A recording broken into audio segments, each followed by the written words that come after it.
प्रिय दर्शकों, नवग्रहों में दो अत्यंत विशेष ग्रह जिनका महायुति प्रभाव आरंभ होने वाला है, जिनमें नवग्रहों में युवराज बुध हैं, जो एकमात्र ऐसे ग्रह हैं जो अपना संपूर्ण प्रभाव अति शीघ्र प्रदान कर देते हैं तथा इसी प्रकार से इस संपूर्ण जगत में कोई भी ऐसा कार्यक्षेत्र नहीं जहां पर बुध का प्रभाव नहीं होता है। बुध के बिना कोई कार्यक्षेत्र संभव ही नहीं। इसी प्रकार से नवग्रहों में सेनापति मंगल जो ऊर्जा का प्रवाह करते हैं, साहस पराक्रम के कारक हैं, सैन्य क्षमताओं के कारक हैं, हमारे शरीर में बहने वाले रक्त के कारक हैं तथा भाई के कारक हैं। इस प्रकार से दो महत्वपूर्ण ग्रहों का महायुति प्रभाव आरंभ होने वाला है, जो मंगल की वृश्चिक राशि में होगा, जहां पर मंगल का महाप्रबल राजयोग का निर्माण भी होगा तथा बुध के साथ महायोग बनेगा, जो निश्चित रूप से समस्त राशि के जातकों को कुछ विशेष प्रभाव देगा, क्योंकि मंगल और बुध दोनों राहु के प्रभाव से मुक्त हो जाएंगे तथा जड़ दोष और अंगारक दोष समाप्त होगा, जिसके कारण ये दोनों ग्रह अपना संपूर्ण प्रभाव समस्त राशि के जातकों को प्रदान करने जा रहे हैं। जय श्री गणेश। नमस्कार, मैं आचार्य संजय द्विवेदी। मेरे समस्त प्रबुद्ध दर्शकों का मेरे चैनल पर हार्दिक स्वागत है।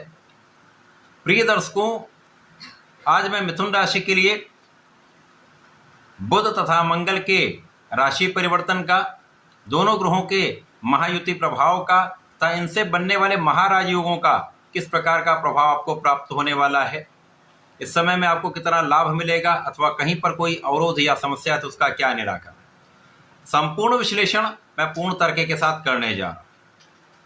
प्रिय दर्शकों, इस राशिफल को आप अपने लग्न तथा राशि दोनों के अनुसार देख सकते हैं। मिथुन राशि के लिए लग्न तथा सुख के स्वामी बुध हैं तथा मंगल आपके लाभ के स्वामी हैं तथा षष्ठम भाव के स्वामी। 24 अक्टूबर को बुध राशि परिवर्तन करेंगे, तुला राशि को छोड़कर वृश्चिक राशि में पहुंचेंगे। जब ये मंगल की राशि में होंगे, ये राहु के दृष्टि के प्रभाव से मुक्त हो जाएंगे। इस प्रकार से जड़ दोष समाप्त हो जाएगा तथा 27 अक्टूबर को मंगल राहु के प्रभाव से मुक्त होकर तुला राशि से निकलकर स्वराशि में प्रवेश करेंगे। जब वृश्चिक राशि में इनका प्रवेश होगा तो यहाँ पर महाप्रबल पंच महापुरुष राजयोग रुचक योग बनेगा।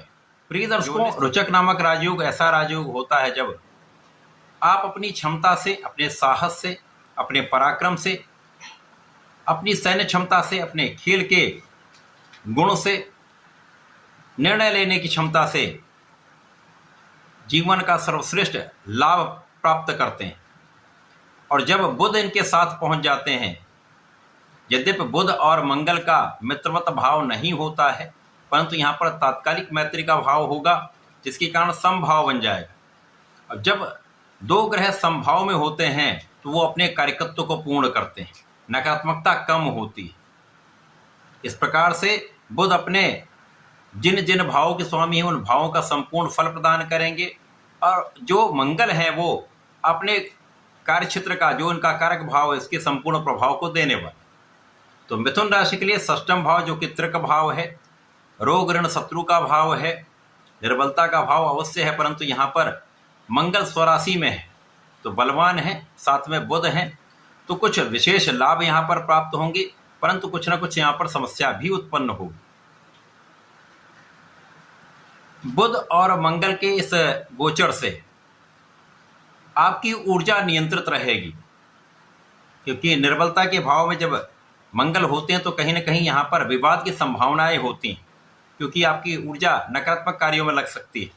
जब नकारात्मक कार्यों में आपकी ऊर्जा लगती है तो विवाद, लड़ाई झगड़े, कानूनी समस्याओं का योग बन जाता है। परंतु जब बुध का साथ मिल जाता तो आपका बुद्धि बल श्रेष्ठ होता है।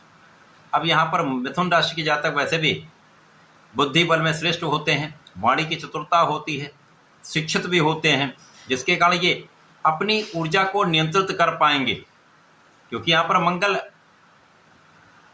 अपनी राशि में तथा लग्नेश के साथ इनका गोचर है। तो लग्नेश का जब यहाँ पर प्रभाव मिलेगा तो आप अपनी ऊर्जा का सही दिशा में उपयोग कर पाएंगे।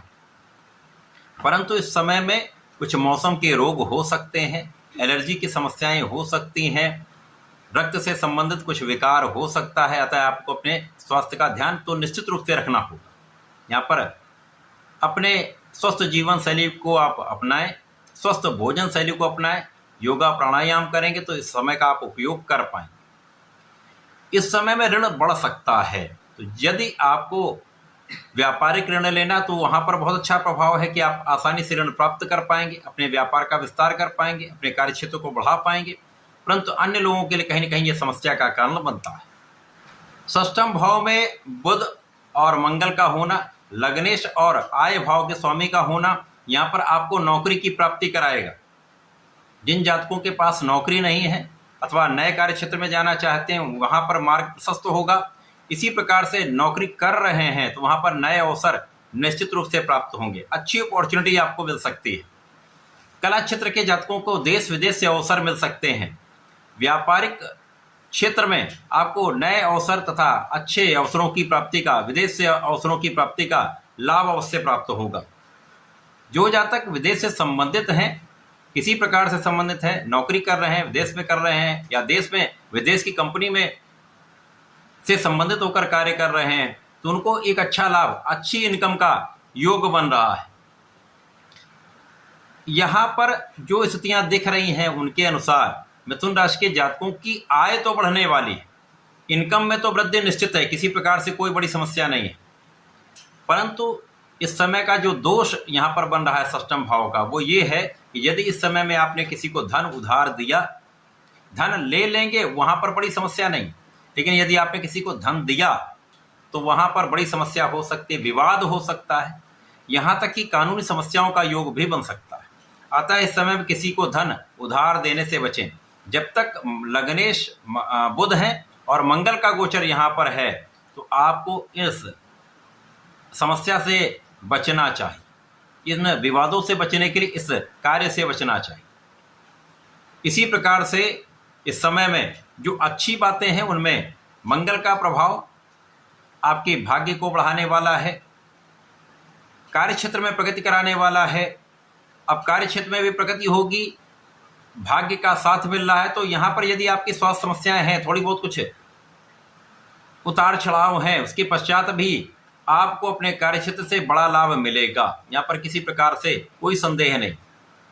मंगल का प्रभाव लग्न पर भी है, मंगल का प्रभाव लग्नेश पर भी है, जिसके कारण इस समय में छोटी मोटी स्वास्थ्य समस्याएं तो होंगी, परंतु आप ऊर्जा से भरे होंगे, आप अपने कार्य क्षेत्र में लगे रहेंगे, अपना प्रयास करते रहेंगे। तो यहाँ ये बहुत अच्छा भाव यहाँ पर प्राप्त हो रहा है।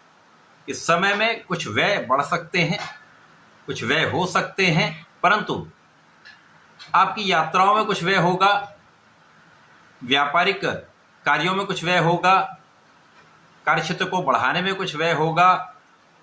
आप अपने ऊपर कुछ व्यय करने वाले हैं, अपने स्वास्थ्य में, अपने फिटनेस पे, अपने स्टेटस को बढ़ाने में कुछ व्यय कर सकते हैं। तो ये एक अच्छा योग है, परंतु अनावश्यक व्यय से बचेंगे तो किसी प्रकार की कठिनाई का सामना नहीं करना पड़े। यहां पर सुखों में वृद्धि तो होगी, आपके सुख साधन तो बढ़ेंगे, परंतु इस समय में कुछ कार्य की अधिकता से अथवा स्वास्थ्य की समस्या के कारण उन सुखों का पूर्ण रूप से आप उपभोग नहीं कर पाए। परंतु माता पिता के सुखों में वृद्धि हो रही है, माता पिता को सुख अवश्य प्राप्त होगा, माता पिता का आशीर्वाद आपको प्राप्त होगा।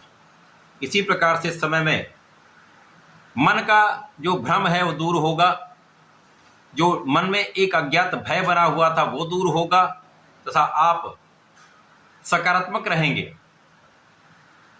छोटी मोटी समस्याओं के बाद भी आपका मानसिक स्तर बहुत दृढ़ रहेगा, बुद्धि बल श्रेष्ठ रहेगा तथा आप तनाव मुक्त रहेंगे। तो ये समय आपके लिए अच्छा है। इस पूरे समय में आपको नियमित रूप से भगवान गणपति की आराधना करनी चाहिए। संकटनाशन गणेशोत्तम का पाठ करें, ओम गंगणपतये नमः का जप करें तथा भगवान संकट मोचन का हनुमानाष्टक का नित्य पाठ करें तो समस्याओं से बचेंगे, लाभ की प्राप्ति अवश्य हो। तो ऐसा करके इसका लाभ लें। धन्यवाद, नमस्कार।